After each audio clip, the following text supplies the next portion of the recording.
வரவேற்கிறோம். இப்போது அவேர்னஸ் ப்ரோக்ராமின் முக்கியவர்களை ஏன் அழைத்திருக்கோம் என்றால், அதனுடைய முக்கியத்துவம், அதனுடைய மெரிட்ஸ் டிமெரிட்ஸ் இருக்கு இல்லையா, அது எல்லாம் அவர்கள் மூலியமாக உங்களுக்கு தெரிய வந்தால் கண்டிப்பாக நீங்கள் அதை ஃபாலோ பண்ணுவீங்க. அதனால தான் நம்ம காவல் ஆய்வர்களை தொடர்பு கொண்டவனே உடனடியாக அவர் ஒற்றுக்கொண்டு கண்டிப்பாக செஞ்சு கொடுக்குறோம்னு சொல்லி அனுமதி. ஆனந்தராஜ் அவர்கள் உங்களிடம் சிறப்புரை ஆற்றுவார். நன்றி. பேச அழைத்த முதல்வர், ஆசிரியர் பெருமக்கள், துணை பேராசிரியர்கள், பேராசிரியர் அனைவருக்கும் திண்டிவனம் காவல் நிலையத்தின் சார்பாக என்னுடைய வேலையை தேடி செல்லும்போது, நீங்கள் இந்த கல்லூரியிலேயே என்ன படிச்சீங்க, என்ன கற்றுக்கிட்டீங்க அப்படிங்கிறத பொறுத்து தான் உங்களுடைய அந்த வேலைவாய்ப்பு இருக்கும். அது நீங்கள் குரூப் 1 ஆஃபீஸராக ஆனாலும் சரி, group 4, IAS, IPS, TNPSC, S A exam நேற்று கூட நடந்தது. அதுபோல் நீங்கள் போனோம்னா கூட உங்களுடைய தரம், உங்களுடைய டிகிரிட்டி, உங்களுடைய கான்ஃபிடன்ஸ், இது எல்லாமே பேஸ் பண்ணி தான் இருக்கும். ஸோ உங்களுக்கு அவேர்னஸ்க்காக ஒரு 2 உண்மையான கதைகள் இருக்குது. ஒன்று இந்த கல்லூரியிலேயே படிக்கின்ற மாணவிகளுக்கும், இன்னொன்று இந்த மாணவர்களுக்கும். ஃபஸ்ட்டு இந்த மாணவர்களுக்காக ஒரு கதை, இது உண்மையான கதை. இங்கே இருக்கின்ற அந்த ஆசிரியர் பெருமக்களுக்கு கண்டிப்பாக தெரிஞ்சிருக்கும், உங்களுக்கும் நீங்கள் தெரிஞ்சிருக்கும், கேள்விப்பட்டிருப்பீங்க. அது என்ன கதை அப்படின்னா, 1996 ஒரு உண்மை சம்பவம். அதாவது கடலூர் மாவட்டத்தில் இப்போ இருக்கின்ற அண்ணாமலை யூனிவர்சிட்டியில் ராஜா முத்தையா மருத்துவக் கல்லூரின்னு ஒன்று இருக்குது. தெரியுமா? எத்தனை பேருக்கு தெரியும்? கை தூக்கி பார்க்கும். மெடிக்கல் காலேஜ் இப்போ இருக்கு, ராஜா முத்தையா மருத்துவக் காலேஜ். அந்த காலேஜில் ஒரு ஃபர்ஸ்ட் இயர் ஸ்டூடெண்ட் சேர்றப்பல, அவர் பேர் நாவரசு. இது 1996 நடந்தது. அந்த நாவரசு யார் அப்படின்னா, இப்போ இருக்கிற மெட்ராஸ் யூனிவர்சிட்டியில் அப்போது 1996 வைஸ் சான்சலராக இருந்த பொன்னுசாமியோட ஒரே மகன் அவர் தான் நாவரசு. அந்த ராஜா முத்தையா மருத்துவக் கல்லூரியில் 2ஆம் ஆண்டு படிக்கக்கூடிய மாணவர் ஜான் டேவிட். அவருடைய அப்பா ஒரு டாக்டர், அம்மா ஒரு டாக்டர். இப்படி 1996 இப்போ இருக்கிற மாதிரி கம்யூனிகேஷன்லாம் அப்போ கிடையாது, லேண்ட்லைன் நம்பர் தான். ஸோ அப்போ 1996 நவம்பர் 10 தீபாவளி. அந்த தீபாவளிக்கு செமஸ்டர் எக்ஸாம் முடிச்சுட்டு 1 வீக்கு லீவ் விடுறாங்க. அப்படி லீவ் விடக்குள்ள அந்த நாவரசு அவங்களுடைய அப்பாவுக்கு ஃபோன் பண்ணி, அப்பா நான் நாளை மறுநாள் தீபாவளிக்காக லீவ் விட்டுட்டாங்க, வீட்டுக்கு வரேன் அப்படின்னு சென்னையில் இருக்கக்கூடிய அவங்க அப்பாவுக்கு சிதம்பரத்துலேருந்து ஃபோன் பண்ணி சொல்லிடுறாரு. ஸோ அவங்க அப்பா பையன் சொன்ன மாதிரி ஒரு நாள் கழிச்சு மறுநாள் காலையில் இப்போ கோயம்பேடு கிளாம்பாக்கம் பஸ் ஸ்டாண்ட், அப்போ பாரிஸ் தான் பஸ் ஸ்டாண்டு, பாரிஸில் வெயிட் பண்ணுறாரு. பையன் வருவான்னு, பையன் வரல. சரி ஃப்ரெண்ட்ஸ் வீட்டுக்கு போயிருப்பாங்க, ஈவினிங் வருவான்னு சொல்லிட்டு ஈவினிங் வெயிட் பண்ணுறாங்க, வரல. உடனே அப்பா அந்த ராஜா முத்தையா மருத்துவக் கல்லூரி ஹாஸ்டலுக்கு ஃபோன் பண்ணி, பையன் வரேன்னா தீபாவளிக்கு வரல, என்னன்னு கேட்குறாங்க. அப்போ இருந்த அந்த ஒரே ஒரு வார்டன் இன்சார்ஜ், சார் பசங்க எல்லாமே வீட்டுக்கு போயிட்டுங்க, யாருமே ஹாஸ்டலில் இல்லைன்னு சொல்லி பதில் சொல்கிறார். உடனே மறுநாள் காலையில் அவங்க அப்பா அடித்து பிடிச்சி எங்கேருந்து சென்னையிலேருந்து சிதம்பரம் ஹாஸ்டலில் பார்க்குறாங்க, எல்லாருமே கூட்டிருக்கு. பையன் வீட்டுக்கு வரல. உடனே இப்போ இருக்கிற சிதம்பரத்தில் அண்ணாமலை நகர் காவல் நிலையத்தில் ஒரு புகார் கொடுக்குறாரு, பையனை காணலன்னு சொல்லி. இதை நடுவில் ஒரு செய்தி என்னன்னா, இப்போ சென்னையில் மந்தவெளின்னு ஒரு பஸ் ஸ்டாண்ட் இருக்கும். அப்போது 1996 இந்த நாவரசு அவங்க அப்பாவுக்கு ஃபோன் பண்ணி சொன்ன அந்த 2 நாள் கேப்பில் மறுநாள் காலையில் அந்த மந்தவெளி பஸ் ஸ்டாண்டில் நிற்கக்கூடிய ஒரு பஸ்ஸில் லாஸ்ட் சீட்டில் கை இல்லாமல், கால் இல்லாமல், உடல் பாகம் இல்லாமல் ஒரு தலை மட்டும், மன்னிக்கவும் தலை இல்லை, கைகள் மட்டும் 2 கை ஒரு பேக்கில் கட் பண்ணி வச்சுருக்காங்க. அப்போது பேசஞ்சர் ஏறுறாங்க, லாஸ்ட் சீட்டில் பார்க்குறாங்க, யாருமே இல்லையே, பேக்குன்னு சொல்லி எடுத்து பார்க்கக்குள்ள 2 கைகள் மட்டும் அந்த பேக்கில் இருக்குது. உடனே தமிழ்நாடு முழுவதும் ஒரே பரபரப்பு. செய்தித்தாள்களில் யாரோ கொலை செய்து பேக்கில் கையை மட்டும் வச்சுருக்காங்க, மற்ற உடல் பாகங்கள் யாருன்னு தெரியல அப்படின்னு சொல்லி நியூஸில் பப்ளிஷ் பண்ணுறாங்க, பேப்பர் நியூஸில்.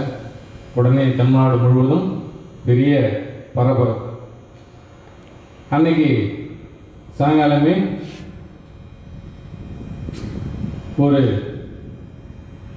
மற்றொரு நியூஸ். என்ன நியூஸ் அப்படின்னா, கைகள் இல்லாமல், உடல் பாகம் இல்லாமல், கால்கள் மட்டும் ஒரு பேருந்தில் கிடைக்குது. இப்போ இருக்கக்கூடிய கடலூர் தேவனாம்பட்டினம் போகக்கூடிய பஸ்ஸு, கடலூர்லேருந்து தேவனாம்பட்டினம் போகக்கூடிய பஸ்ஸில் 2 கால்கள் மட்டும் கிடைக்கும், உடல் பாகம் இல்லை. உடனே இன்னும் பரபரப்பாகுது. போலீஸ் யாருன்னு தெரியல அப்படின்னு சொல்லி அந்த கால்கள் கொண்டு போய் கடலூர் ஹாஸ்பிட்டல் வச்சுருக்காங்க. சென்னையில் கிடைச்ச கைகளை எம்எம்சியில் வச்சுருக்காங்க, யாருன்னு தெரியல. அப்புறம் நம்ம சிதம்பரத்திலிருந்து சென்னை வரக்கூடிய ரயில்வே ட்ராக்கில் கைகள் இல்லாமல், கால்கள் இல்லாமல், தலை இல்லாமல் ஒரு பாடி செதஞ்சி கிடக்கு ரயில்வே ட்ராக்கில். ஸோ இது எல்லாத்தையுமே ஒன்றாக கலெக்ட் பண்ணி கொண்டு போய் சென்னையில் வச்சுருக்காங்க, மெடிக்கல் காலேஜில். போலீஸார் பையனை கம்ப்ளைண்ட் கொடுத்தாரு இல்லையா, அந்த பொன்னுசாமி, அவரை மருத்துவமனைக்கு வர வச்சு அவர்கிட்டேருந்து சாம்பிள் எடுத்து இந்த பாடியோட கம்பேர் பண்ணக்குள்ள இந்த பாடி யாருன்னா இந்த காணாமல் போன நாவரசோட பாடின்னு சொல்லி கன்ஃபார்ம் பண்ணுறாங்க. உடனே 1 வாரம் லீவு முடித்து காலேஜ் ஓப்பன் பண்ணுறாங்க. காலேஜ் ஓப்பன் பண்ணி போலீஸ் போய் விசாரிக்கிறாங்க. ஸோ ஜான் டேவிட் காலேஜுக்கு வரல. இந்த நாவரசு ரூமில் போய் ஓப்பன் பண்ணி பார்க்குறாங்க, அவருடைய ட்ரெஸ்ஸஸ் ஃபுல்லாகவே அப்படியே இருக்குது. போட்டிருந்த ட்ரெஸ்ஸு மட்டும் தான் இல்லை, மற்றபடி அவருடைய திங்ஸ் எல்லாமே ஹாஸ்டலில் அப்படியே இருக்குது. அவருடைய ஃப்ரெண்ட்ஸ் சர்க்கிளாக விசாரிக்கிறாங்க, யார் எங்கே போனோம் அப்படின்னு சொல்லி விசாரிக்கக்குள்ள எங்களுக்கு எதுவும் தெரியாது, கடைசியாக ஜான் டேவிட் தான் கூப்பிட்டு போனாரு அப்படின்னு அந்த ஃப்ரெண்ட்ஸ்லாம் சொல்லக்குள்ள உடனே ஜான் டேவிட்டை பார்க்குறாங்க. காலேஜுக்கு வரல, அவனுடைய ரூம் ஓப்பன் பண்ணுறாங்க. ரூம் ஓப்பன் பண்ணக்குள்ள ஒரு சில திங்ஸ்லாம் மிஸ்ஸிங்கு. அந்த ரூமில் நம்ம உடம்புல இருந்து கட்டப்பட்ட சிறு சிறு சிறை துண்டுகள் அந்த கதவு ஓரத்தில் இருக்குது. அதை போலீஸார் ப்ரிசர்வ் பண்ணி அதையும் டெஸ்ட்டுக்கு அனுப்புகிறாங்க, டிஎன்ஏக்கு. ஸோ அதுவும் மேட்ச் ஆகுது. ஸோ அப்போது ஜான் டேவிட் தான் காலேஜுக்கு வரல, கடைசியாக கூப்பிட்டு போனதுக்காக போலீஸை அவர் போய் தேடுறாங்க. இப்படி தேடி இருக்குள்ள ஒரு 3 நாள் கழித்து நாகப்பட்டினத்துலேருந்து அவரை அரெஸ்ட் பண்ணி கூப்பிட்டு அண்ணாமலை நகர் போலீஸ் ஸ்டேஷனில் வச்சு விசாரிக்கிறாங்க. விசாரிக்கிறதுக்குள்ள அவர் என்ன சொன்னார் அப்படின்னா, இந்த நாவரசு, அதாவது 1996 செகண்ட் இயர் படிக்கக்கூடிய அந்த ஜான் டேவிட், ஃபர்ஸ்ட் இயர் படிக்கக்கூடிய அந்த நாவரசை அவருடைய ரூமுக்கு கூப்பிட்டு போயிட்டு அவருடைய துணிகளை எல்லாம் துவைக்க சொல்கிறாரு. அந்த நாவுக்கரசு ஒரு வைஸ் சான்சலரோட பையன், நான் ஒரு பெரிய இடத்து பையன், நான் உனக்குலாம் துணிதான் துவைச்சு போட முடியும்னு சொல்லி ரூமை விட்டு வெளியே வரான். அவனை கன்னத்தில் ஒழுங்கி அடிக்கிறான். அடித்த உடனே அந்த பையன் கீழே இறந்துடுறான். இவர் மெடிக்கல் காலேஜ் ஸ்டூடெண்ட் இல்லையா, அதனால் அந்த ஆப்ரேஷன் பண்ண முடியாது, கத்தி எல்லாமே அவங்களுக்கு ப்ராக்டிக்கல் இருக்கும், அப்படி தானே. ஸோ அந்த கத்தியெல்லாம் யூஸ் பண்ணி அவருடைய உடல் பாகங்களை எல்லாம் கட் பண்ணி தனித்தனியாக 3 பேக்கில் போட்டுக்கிட்டு தலையை கொண்டு போய் இப்போ இருக்கக்கூடிய உங்களுக்கு போனால் தெரியும் தாமரை குழுன்னு ஒன்று இருக்கும். இந்த ராஜா முத்துக்குழி பேக் சைடு ஹாஸ்டலுக்கு பேக் சைடில் தாமரை குளம்னு இப்போ பணம் இருக்கும். யாராவது யூனிவர்சிட்டி போனீங்கன்னா அதை பாருங்கள். அந்த தாமரை குளத்தில் அந்த தலையை போட்டுடுறாரு. இந்த 3 பேக்கையும் எடுத்துக்கிட்டு நேராக சிதம்பரம் ரயில்வே ஸ்டேஷன் போகிறாரு. ரயில்வே ஸ்டேஷன்லேருந்து சென்னைக்கு ட்ரெயின் புக் பண்ணி போகிறாரு. போகக்குள்ள ரயில்வே ட்ராக்கில் ஒரு பேகை தூக்கி போட்டுறாரு. சென்னை போயிட்டு அங்கேருந்து பாரிஸ்லேருந்து மந்தவெளி போயிட்டு அங்கே ஒரு பஸ்ஸுக்கு நிற்கக்கூடிய பஸ்ஸில் லாஸ்ட்டு சீட்டுக்கு கீழே ஒரு பேக் வச்சுட்டு ரெகைன் அங்கேருந்து பஸ்ஸை பிடிச்சி சிதம்பரம், அவர் சொந்த ஊர் நாகப்பட்டினம் பக்கத்தில், சிதம்பரம் போகக்குள்ள கடலூரில் இறங்கி கடலூர் பஸ் ஸ்டாண்டில் ஒரு பேக் வச்சுட்டு வீட்டுக்கு போயிடுறாரு. ஸோ இது வந்து 1996 நடக்குது. இந்த வழக்கை பேஸ் பண்ணி தான் இப்போது அனைத்து கல்லூரியில் வந்து ரேகிங் ஆக்ட் வந்து 1997 கொண்டு வந்தாங்க. இந்த உண்மை சம்பவத்தை வச்சு தான் 1997 ரேகிங் ஆக்ட் கொண்டு வந்தாங்க. சரி, இப்போ இந்த 96 நடந்த கேஸில் 2 வருஷம் வந்து கேஸ் நடக்குது. கேஸ் நடந்து 1998 இப்போ இருக்கக்கூடிய கடலூர் செஷன்ஸ் கோர்ட்டில் இந்த ஜான் டேவிட் தான் அந்த நாவுக்கரசை கொலை பண்ணான் அப்படின்னு சொல்லி அவருக்கு வழக்கு நடத்தி கவர்மெண்ட் போலீஸ் எல்லாமே அவருக்கு 2 ஆயுள் தண்டனையை வந்து பெற்று தந்தாங்க. ஸோ நான் ஆரம்பத்தில் சொன்ன மாதிரி இந்த கேஸ் 1998 ஜட்ஜ்மெண்ட் ஆகுது செஷன்ஸ் கோர்ட்டில். அதன் பிறகு அவருடைய அப்பா ஒரு டாக்டர், அம்மா ஒரு டாக்டர்னு சொன்னோம் இல்லையா, அந்த அப்பாவும் அம்மாவும் தன் பிள்ளையை வந்து ஜெயிலுக்கு அனுப்ப விருப்பம் இல்லாமல் திரும்ப அங்கேருந்து சென்னை ஹைகோர்ட்டில் அப்பீல் போயிட்டு 3 வருஷம் கேஸ் நடக்குது. 3 வருஷம் கேஸ் நடந்த பிறகு 2001 இந்த வழக்கில் நேரடியான சாட்சிகள் யாரும் இல்லை, சந்தர்ப்ப சாட்சிகள் மட்டும்தான் இருக்குது அப்படின்னு சொல்லி அந்த கேஸிலிருந்து ஜான் டேவிட்டை விடுதலை பண்ணிடுறாங்க 2001. அதன் பிறகு தமிழ்நாடு கவர்மெண்ட்டு திரும்ப சுப்ரீம் கோர்ட்டு அப்பீல் போகிறாங்க. கிட்டத்தட்ட 10 வருடங்கள் இந்த கேஸ் வந்து சுப்ரீம் கோர்ட்டில் நடந்து ஜட்ஜ்மெண்ட் கொடுக்குறாங்க. என்ன கொடுக்குறாங்க அப்படின்னா, சென்னை ஹைகோர்ட்டில் கொடுத்த அந்த ஜட்ஜ்மெண்ட்டை கேன்சல் பண்ணிவிட்டு கடலூரில் கொடுத்த அந்த கோர்ட்டை ஜட்ஜ்மெண்ட்டை கன்ஃபார்ம் பண்ணுறாங்க. ஸோ அன்னையிலேருந்து, அதாவது 2011 இந்த ஜான் டேவிட்டு இப்போ வரைக்கும் ஜெயிலில் இருக்கார். தெரியுமா? எத்தனை பேருக்கு தெரியும்? தெரியாது. சரி, 2016 அவங்க அம்மா திரும்ப கவர்னர்கிட்ட ஒரு பெட்டிஷன் கொடுக்குறாங்க, ஹைகோர்ட்டில் கொடுக்குறாங்க. என் பையன் வந்து கிட்டத்தட்ட 10 வருஷத்துக்கு மேலே ஜெயிலில் இருக்கார், அவரை கருணை அடிப்படையில் வந்து நீங்கள் விடுதலை பண்ணணும்னு சொல்லி ஹைகோர்ட்டில் ஒரு கேஸ் போடுறாங்க.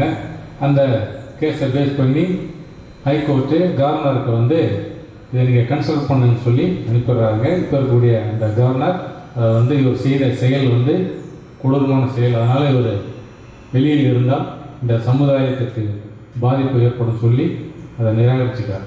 ஸோ கிட்டத்தட்ட 16 ஆண்டுகள் 11 மாதங்கள் அவர் ஆரம்பத்தில் 1996 அரெஸ்ட் பண்ணி திரும்ப 2 வருஷம் ஜெயிலில் இருந்து, திரும்ப 3 வருஷம் வெளியில் இருந்து, திரும்ப 2011 ஜெயிலில் இருக்காங்க. இது ஏன் சொல்ல வரோம் அப்படின்னா, உங்களுடைய அப்பா அம்மா எல்லாமே வந்து நம்முடைய குழந்தைகள் எதிர்காலத்தில் வந்து சிறப்பாக இருக்க வேண்டும், தன்னுடைய முதுமையில் நம்மளுக்கு பாதுகாப்பாக இருக்கணும், அவங்களாம் வந்து படிச்சுட்டு ஒரு நல்ல அரசு பணிக்கோ அல்லது தனியார் நிறுவனங்களுக்கோ வேலைக்கு போகணும்னு சொல்லி உங்களை கஷ்டப்பட்டு காலையில் எழுந்து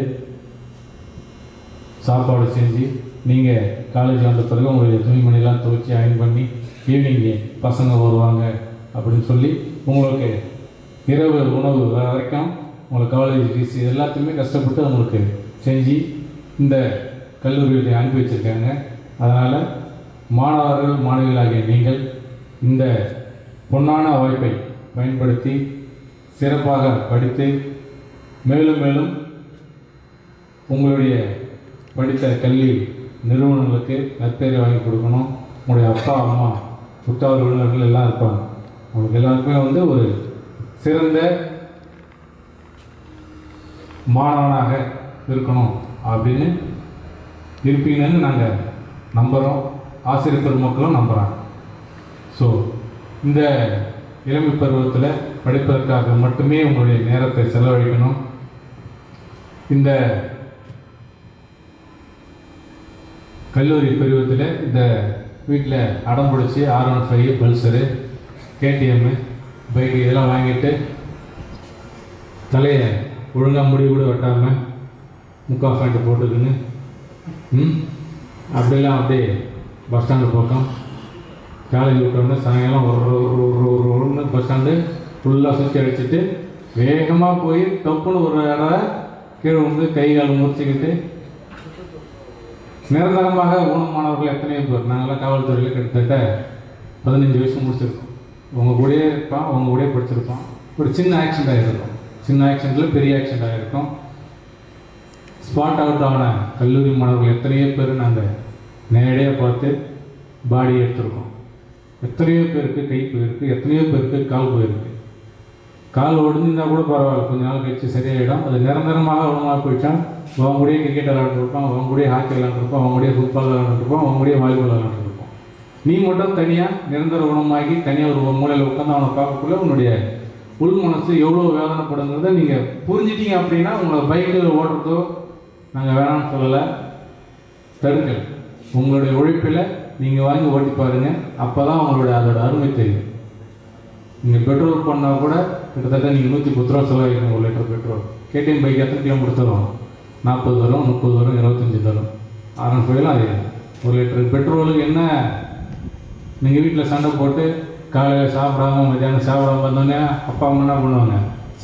ஒரே ஒரு பையன் பத்துட்டான், ஒரே ஒரு பொண்ணு இருந்துட்டோம், சரி கேட்கறத வாங்கி கொடுங்க, அவங்கள வாங்கி கொடுங்க. அதே நீங்கள் அட்வான்டேஜை வச்சு அவங்கள மிரட்டி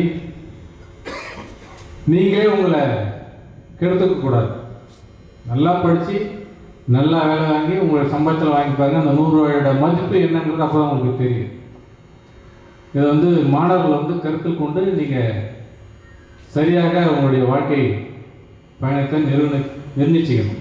ஸோ அதுக்காக தான் வந்து எங்களுடைய நேரத்தையும் விட்டுவிட்டு இந்த பேராசிரியர் நேரத்தையும் விட்டுவிட்டு உங்களுக்கு எல்லாத்தையும் வந்து ஒரு சின்ன அறிவுரை, இதை ஏற்றுக்கொள்ள வேண்டியதும் ஏற்றுக்கொள்ளக்கூடாதும் உங்களுடைய மனநிலை பொறுத்தது. உங்களை யாரும் நாங்கள் கட்டாயப்படுத்த விரும்புகிறோம். ஏன்னா இது உங்களுடைய வாழ்க்கை, உங்களுடைய எதிர்காலம், உங்களுடைய கையில். அவ்வளோதான்.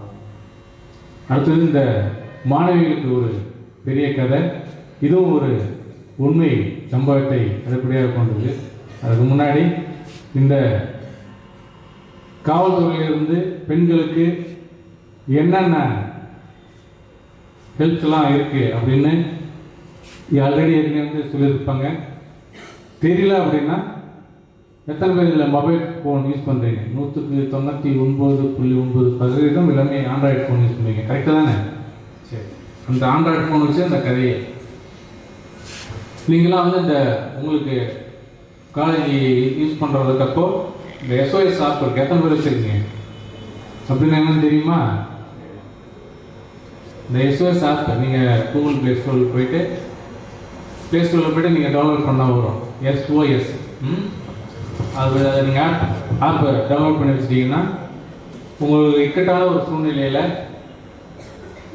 அந்த ஃபோனிலேருந்து ஃபோனை எடுத்து பேச முடியாத ஒரு சூழ்நிலையில் அந்த ஃபோனு நெட்டு ஆன் பண்ணிருக்குள்ள ஆஃப் பண்ணிருக்குள்ள அந்த ஃபோனை ஜஸ்ட்டு நீங்கள் வேகமாக ஷேக் பண்ணால் போதும். ஆட்டோமேட்டிக்காக உங்களுக்கு 100க்கு வந்து இங்கே இருக்கக்கூடிய லொக்கேஷன் ஷேர் ஆகிடும். ஸோ அதை வந்து நீங்கள் வச்சுக்கிங்க. கடமை படத்தில் பார்த்துருப்பீங்க, யாருக்கும் தெரியல, சந்தோஷம் தெரிஞ்சுக்கிங்க. அப்புறம் 100 கால்ஸ் இருக்குது. 100 கால்ஸ் இருக்குது. ஸோ நீங்கள் இருக்கக்கூடிய இடத்துலேருந்து உங்களுக்கு ஒரு எமர்ஜென்சி அப்படின்னா 100க்கு மட்டும் ஃபோன் போட்டால் போதும். நீங்கள் எந்த இடத்துல இருக்கீங்களோ அதுக்கு நியர்பை இருக்கிற எந்த போலீஸ் ஸ்டேஷன் இருந்தாலும் சரி, இமீடியட்டாக எங்களுக்கு கால் வந்துடும். கால் வந்த அடுத்த நிமிடமே அதற்காக இதில் நியமிக்கப்பட்ட ஒரு போலீஸ் இருப்பாங்க போலீஸ் ஸ்டேஷனில் 24/7. நீங்கள் எந்த இடத்துல உதாரணத்துக்கு நீங்கள் இந்த காலேஜிலேருந்து நீங்கள் கண்டக்டர்ஸ் கால் பண்ணிங்கன்னா நாங்கள் போலீஸ் ஸ்டேஷன்லேருந்து இங்கே வர அந்த டைமிங் மட்டும்தான். அடுத்த 5 நிமிஷத்தில் வந்துடும். 5 நிமிஷம் எங்களுக்கு ட்ராவல் இருக்குன்னா அந்த 5 நிமிஷத்தில் வந்துடும். அதுபோல் நீங்கள் எந்த இடத்துல இருக்கீங்களோ அதுக்கு நியர்பை போலீஸ் ஸ்டேஷன் எங்கே இருக்கோ அங்கே உங்களுடைய நம்பரை வந்து ட்ரேஸ் பண்ணி அங்கேருந்து உடனே வந்துடுவாங்க. ஸோ 100க்கு நீங்கள் கால் பண்ணணும். ரைட்.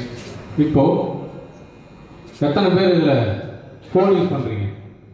ஆண்ட்ராய்டு ஃபோன் கை தூங்க ஒன்றும் பிரச்சனை இல்லை. ரைட்.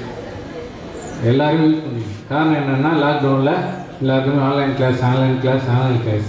ஸோ அந்த ஆன்லைன் கிளாஸில் உங்கள் ஃபோனு படிக்கிறதுக்காக கொடுத்ததை நீங்கள் அந்த ஃபோனில் என்னென்னலாம் இருக்கோ அது எல்லாத்தையுமே யூஸ் பண்ணிவிடுவீங்க ஆன்லைன் கிளாஸ் தவிர. சரி, இந்த கதை திண்டுக்கல் மாவட்டத்தில் நடந்தது. கடைசியில் அதை பேர் சொல்கிறேன். இந்த திண்டுக்கல் மாவட்டத்தில் ஒரு மாணவி, இது வந்து உண்மையான நடந்தது. அந்த பொண்ணு பேர் வந்து பார்க்கவி. ஸோ அதை மட்டும் சொன்னால் கடைசியில் அந்த பொண்ணோட முழு பேர் என்னன்னு சொல்கிறேன், பார்க்கவி. ஸோ அந்த பொண்ணு அப்பா வந்து வெளிநாட்டில் வேலை பார்க்கக்கூடிய அப்பா, அம்மா வந்து அதிகம் கல்வி அறிவு இல்லாதவங்க. அந்த பொண்ணுக்கு ஒரு தம்பி. அந்த தம்பி 12th முடிச்சுட்டு காலேஜ் வராங்க. ஸோ 17th கிராஸ் பண்ணி 18th கிராஸ் பண்ணி 19th 19வது இடத்துல ஃபஸ்ட் இயர் படிக்க வராங்க. ஸோ அந்த பொண்ணு ஒரு கட்டுக்கோப்பான கண்டிஷனான அந்த ஃபேமிலியில் இருந்தவங்க. ஃபோனை பற்றி அவ்வளோ நாலேஜ் கிடையாது அப்படின்னா ஃபோன் அதிகம் யூஸ் பண்ண மாட்டாங்க. அவங்க அம்மா மட்டும்தான் வச்சுருப்பாங்க. ஸோ இப்படி அப்பா வெளிநாட்டிலேருந்து வேலை செய்து தன்னுடைய பிள்ளைகளையும் மனைவியும் நல்லா இருக்கணும் அப்படிங்கிறதுக்காக வெளிநாட்டில் ஏதோ ஒரு தேசத்தில் சம்பாரித்து பாலைவனத்திலேருந்து வேர்வையெல்லாம் செஞ்சு அவருடைய சம்பாரித்து அப்பா குழந்தைகளுக்கு அனுப்பி விடுறாங்க. அந்த மாணவி 11ஆம் வகுப்பு 12ஆம் வகுப்பு காலேஜ், இது எல்லாமே ஒரே ஆட்டோவில் தான் வீட்டிலேருந்து ஸ்கூலு முடிச்சுட்டு காலேஜுக்கு வராங்க. அதுபோல் காலேஜ் முடிச்சிட்டாங்க அப்படின்னா கேட்டில் அந்த ஆட்டோ நிற்கும். அந்த ஆட்டோ பிக்கப் பண்ணிட்டு கொண்டு போய் வீட்டில் விட்டுருவாங்க. ஸோ இதுதான் அந்த 3 வருடமாக நடந்தது. இப்படியே நடக்கக்குள்ள, அதாவது எப்படி அப்படின்னா, வீட்டில் இருந்து இந்த பொண்ணு கிளம்பிடுச்சுன்னா அந்த ஆட்டோக்காரருக்கு ஒரு மிஸ்டர் அடிக்கும். அந்த ஆட்டோக்காரர் வீட்டுக்கு வந்துடுவார். ஃபோனை வீட்டில் வச்சுட்டு அந்த பொண்ணு ஆட்டோவில் ஏறி நேராக போயிடும். காலேஜ் முடித்தோடனே அந்த கேட்டில் இருக்கக்கூடிய ஆட்டோலேருந்து வீட்டுக்கு வந்துடும். ஸோ இதுதான் ரெகுலர்.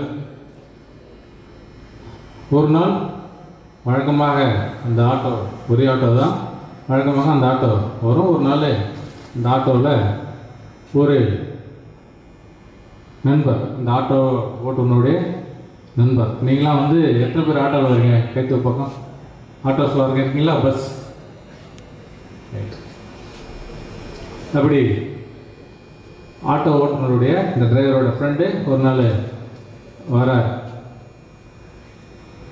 வழக்கமாக அந்த பொண்ணு காலில் ஒரு மிஷில் அடிக்கலையா அந்த ஆட்டோ டிரைவருக்கு? மிஷில் அடிக்குமா அடிக்காதா? அடிக்கும் இல்லையா? அந்த நம்பரை இந்த ஆட்டோ டிரைவரோட ஃப்ரெண்டு நோட் பண்ணி வச்சுக்கிறார். நோட் பண்ணி வச்சுக்கிட்டு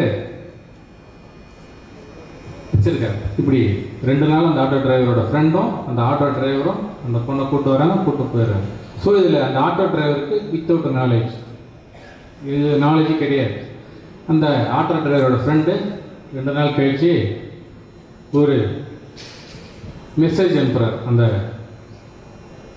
பொண்ணுக்கு. அந்த பொண்ணோட நம்பர் தான் ஆல்ரெடி அவர் கேதர் பண்ணிட்டார் இல்லையா? அந்த ஃபோனுக்கு ஒரு மெசேஜ் அனுப்புகிறார், ஹாய் அப்படின்னு சொல்லி. இந்த மாணவி காலேஜ் முடிச்சு வீட்டுக்கு போய் ஃபோன் எடுத்து பார்க்குறாங்க. ஹாய்னு ஒரு மெசேஜ் ஏதோ அன்னோன் நம்பர்லேருந்து வருது அப்படின்னு சொல்லி விட்டுருக்காங்க. சரி, இப்படி மறுநாளும் காலேஜ் போய்ட்டு வருது. அப்பயும் ஹாய்னு சொல்லி ஒரு மெசேஜ். அந்த பொண்ணு இதை வந்து செட்டப் பண்ணுது. இப்படி 2 நாள் கழிச்சு காலையில் குட் மார்னிங் அப்படின்னு சொல்லி மெசேஜ் வருது. இது ஏன் சொல்கிறோம் அப்படின்னா, இந்த மாணவிகள் வந்து ஆண்ட்ராய்டு ஃபோனு ஒரு நாளைக்கு கல்லூரியில் இருக்கின்ற நேரத்தை விட ஃபோனை யூஸ் பண்ணுற நேரம் தான் அதிகம். கேட்டிங்கன்னா வீட்டில் சண்டை, அப்பா கிட்ட சண்டை, அம்மாவோட சண்டை. இப்படி அந்த ஃபோனில் குட் மார்னிங் மெசேஜ் வருது. இந்த பொண்ணுக்கு ஒரு டவுட், யார் இது நமக்கு ஹாய் மெசேஜ் பண்ணுறாங்க, குட் மார்னிங் மெசேஜ் பண்ணுறாங்க, ஸோ யாருன்னு தெரியல அப்படின்னு சொல்லிட்டு விட்டுருது. திரும்ப மறுநாள் குட் மார்னிங் ஒரு மெசேஜ் வரும். ஸோ இந்த பொண்ணுக்கு ஒரு சின்ன ஆகும், ஒருவேளை நம்மளுடைய ஃப்ரெண்ட்ஸ் யாராவது அனுப்புவாங்களோ அப்படி சொல்லி இந்த பொண்ணு முதலாக அப்போது தான் அந்த அன்னோன் நம்பருக்கு ஒரு ரிப்ளை மெசேஜ் கொடுக்குறாங்க. ஹூ ஆர் யூ அப்படின்னு சொல்லி ஒரு மெசேஜ் கொடுக்குறாங்க. உடனே அந்த எதிர்த்தரப்புலேருந்து யுவர் ஃப்ரெண்டு அப்படின்னு சொல்லி ஒரு மெசேஜ். ஸோ இது இப்படியே போயிட்டுருக்கு. அப்புறம் திடீர்னு அந்த பொண்ணுக்கு பிறந்த நாள் ஒரு நாள். ஸோ அந்த பிறந்த நாள் அப்போது புது ட்ரெஸ்ஸு வீட்டில் வாங்கி கொடுத்துருவாங்க இல்லையா, அந்த புது ட்ரெஸ்ஸை போட்டுக்கிட்டு அதே ஆட்டோவில் அந்த காலேஜுக்கு வந்தது. காலேஜ் முடிச்சுட்டு வீட்டுக்கு வழக்கம் போல் போகக்குள்ள ஆர்வக்குள்ளால் அந்த ஃபோனை எடுத்து இன்றைக்கி மெசேஜ் வந்திருக்கான்னு பார்த்தோம். அப்போ மெசேஜ் ஒன்று வந்திருக்கு. என்ன மெசேஜ் அப்படின்னா, என்ன மெசேஜ் இருக்கும், பிறந்தநாள் வாழ்த்துக்கு ஒரு மெசேஜ், யுடைய அட்ரஸ் வெரி பியூட்டிஃபுல் அப்படின்னு சொல்லி ஒரு மெசேஜ். இந்த பொண்ணுக்கு ஒரே ஆவல், சந்தோஷம், யாராவது ஏன் நான் போட்டிருக்கிற ட்ரெஸ்ஸை இன்றைக்கி பார்த்துருக்காங்க. நீங்களாம் அப்போ சொல்லுவீங்கள, ஃபேஸ்புக்கில் நீங்கள் ஒரு போஸ்ட் போட்டாலோ இன்ஸ்டாகிராம் போஸ்ட் போட்டாலோ எத்தனை பேர் ஃபாலோவர்ஸ் இருக்காங்க, எத்தனை பேர் இதை பார்த்துருக்காங்க. வாட்ஸ்அப்பில் இருந்தால் கூட எத்தனை பேர் நீங்கள் போட்ட மெசேஜை பார்த்துருக்காங்க. சரி, அது ஒரு நோயாக ஆகிப்போச்சு. ரைட், இந்த பொண்ணுக்கு ஒரே பெரிய ஆவல், யாராவது இன்னைக்கு நம்ம போட்டிருந்த ட்ரெஸ்ஸு நல்லா இருக்குன்னு சொல்கிறாங்கன்னு சொல்லி திரும்ப அந்த பொண்ணு யாருன்னு கேட்குது. இதோட உன்னுடைய ஃப்ரெண்ட் அப்படின்னு சொல்கிறான். அப்படின்னா நான் உன்னை பார்க்கணும்னு சொல்லி இந்த பொண்ணு மெசேஜ் பண்ணுறேன். எப்படி பார்க்கணும் அப்படின்னா, ஒரு நாள் காலேஜ் முடிச்சுட்டு நான் கேட்டில் நிற்பேன், நீங்கள் வாங்க அப்படின்னு சொல்லி அந்த பொண்ணு ஒரு வாரத்தில் பேசுது. மெசேஜ் பண்ணுது, பேசலை, மெசேஜ் பண்ணுது. அந்த பையனும் சரின்னு சொல்லி ஒரு நாள் 2 பேரும் அந்த காலேஜ் வாசலில் பார்த்துக்கிறாங்க. சரியா, பார்த்துட்டு நட்பாக பழகிறாங்க ஃபோன் மூலியமாக. இப்படி சேட்டிங் ஒரு மாத காலம் போயிடுது. நட்பு, ஆமாம், நட்பு என்ன ஆச்சு, காதலாக மாறிவிட்டது. சரியா, சரி. இந்த காதல் 3-4 மாதங்கள் போய்கிட்டு இருக்கு.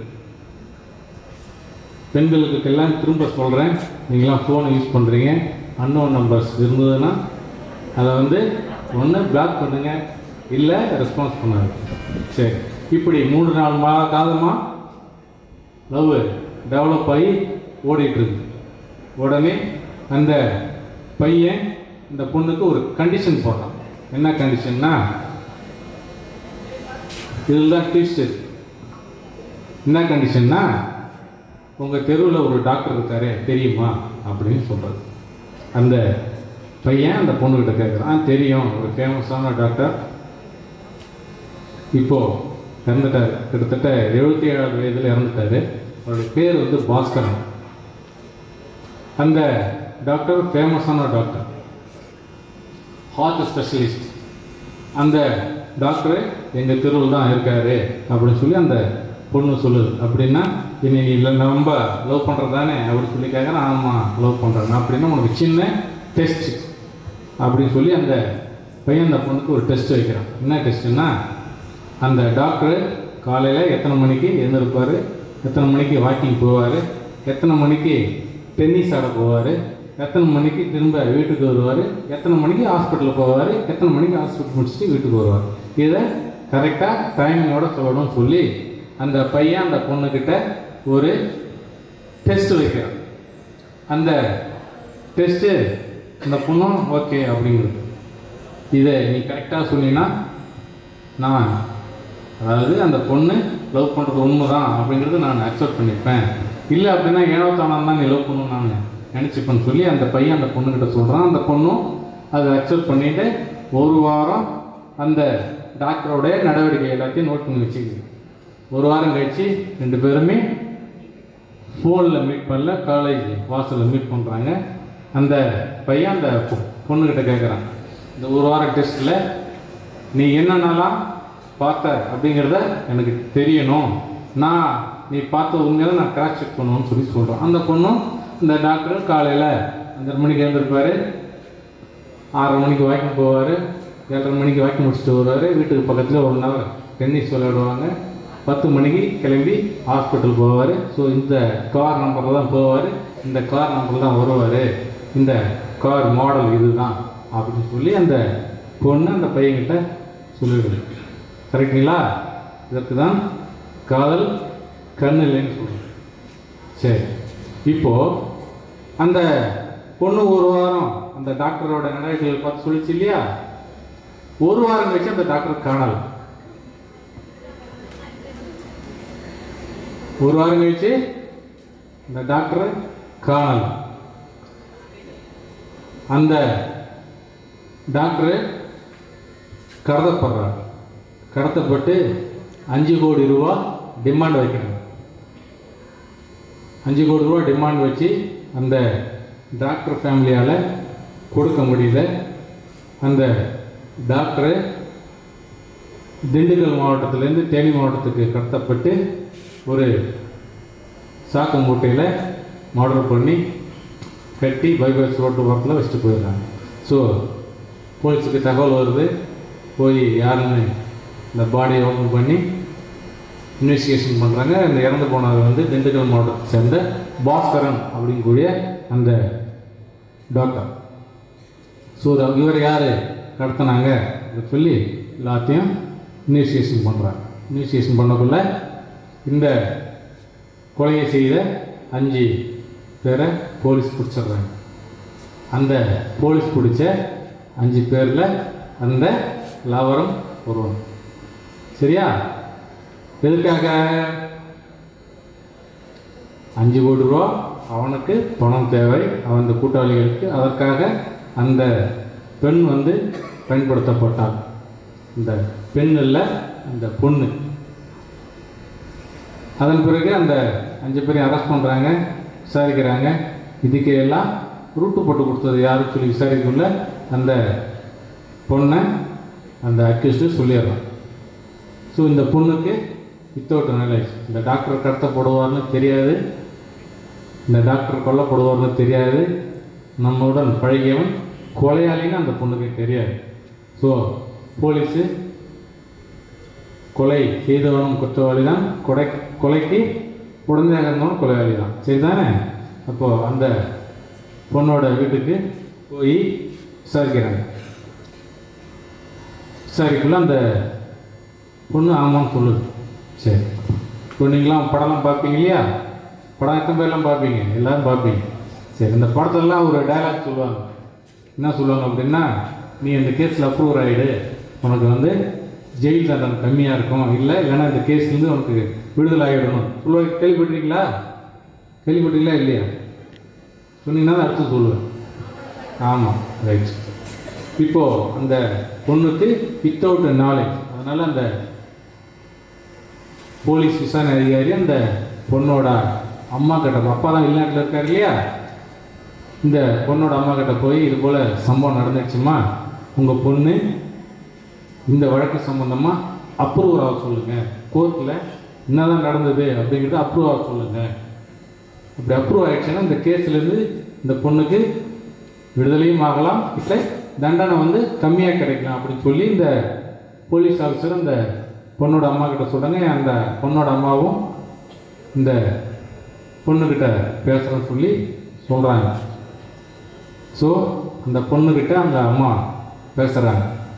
பேசி அப்ரூவராக மாற சொல்கிறாங்க. அந்த பொண்ணு இதெல்லாம் கேட்டுட்டு சரி அப்படின்னு சொல்லி நான் போலீஸ் ஆஃபீஸர்கிட்ட பேசுகிறேன் அப்படின்னு சொல்கிறாங்க. அதன் பிறகு அந்த அம்மாவோட பர்மிஷனோடு அந்த பொண்ணுக்கிட்ட போய் கேள்வி கேட்குறாங்க. அதுக்கு அந்த பொண்ணு என்ன சொல்லியிருக்கோம்? அப்ரூவராக மாறான்னு சொல்லியிருக்கணும், மாறான்னு சொல்லியிருக்கணும். மாறும். மாறுமா மாறாது? மாறுவர்கள் கை தூக்குங்க, மாறாதவர்கள் கை தூக்குங்க. சரி, அந்த பொண்ணு என்ன சொல்லிச்சு அப்படின்னா, நான் ஜெயிலுக்கு போனாலும் பரவாயில்ல, இந்த கேஸில் அப்ரூவ் ஆக மாட்டேன், என்னுடைய காதலனுக்கு எதிராக சாட்சி சொல்ல மாட்டேன்னு சொல்லிட்டு.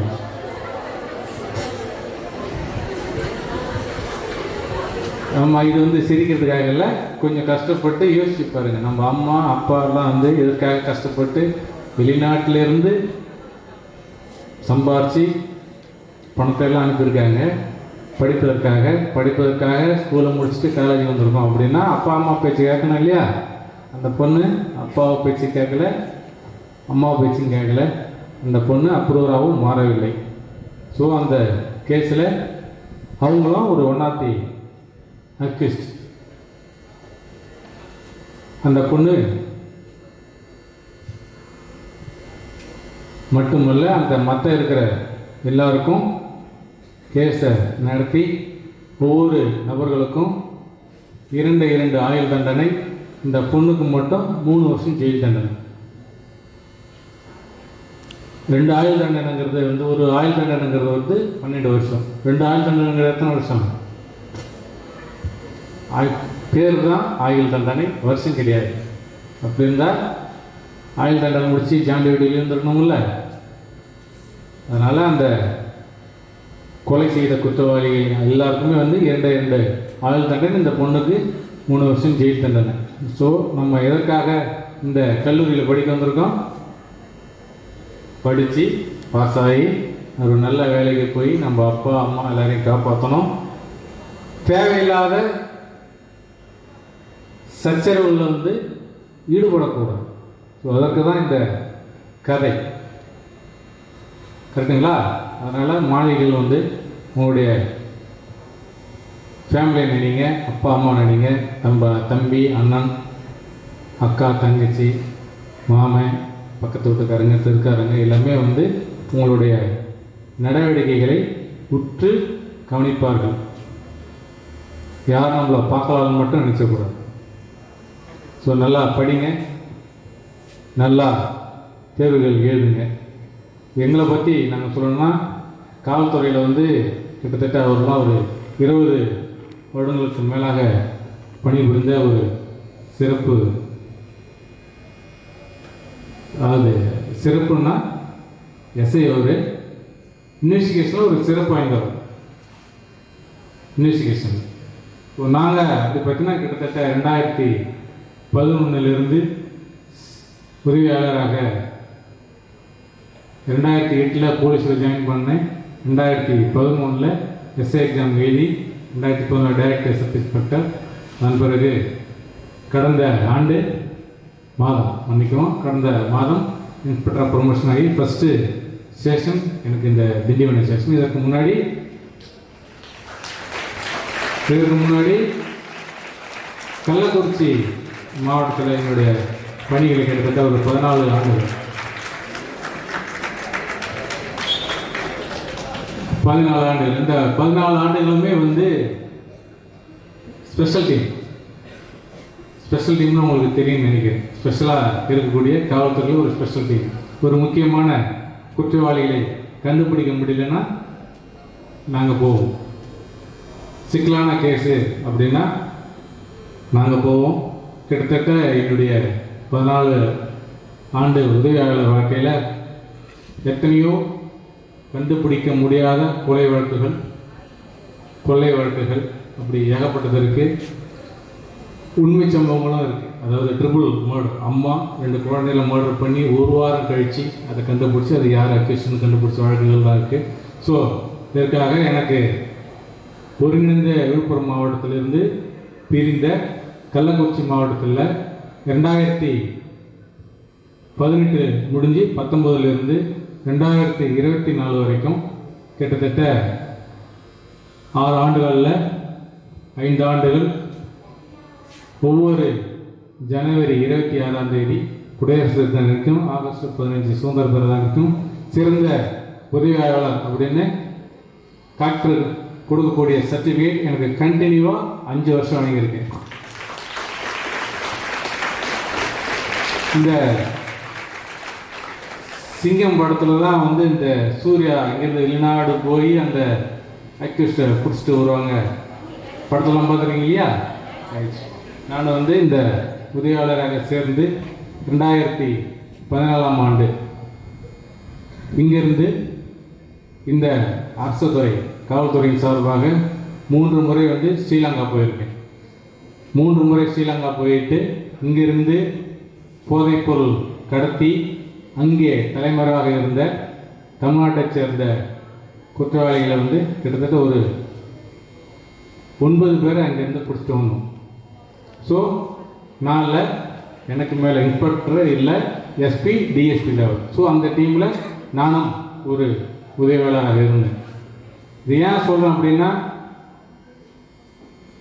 ஒரு டெடிகேஷன், ஒரு அர்ப்பணிப்பு, நம்ம வேலையில் ஒரு ஈடுபாடு அப்படி இருந்ததுன்னா வாழ்க்கையில் நீங்கள் இப்போ மட்டும் இல்லை எப்போ பார்த்தாலும் ஜெயிச்சுக்கிட்டே இருக்கு.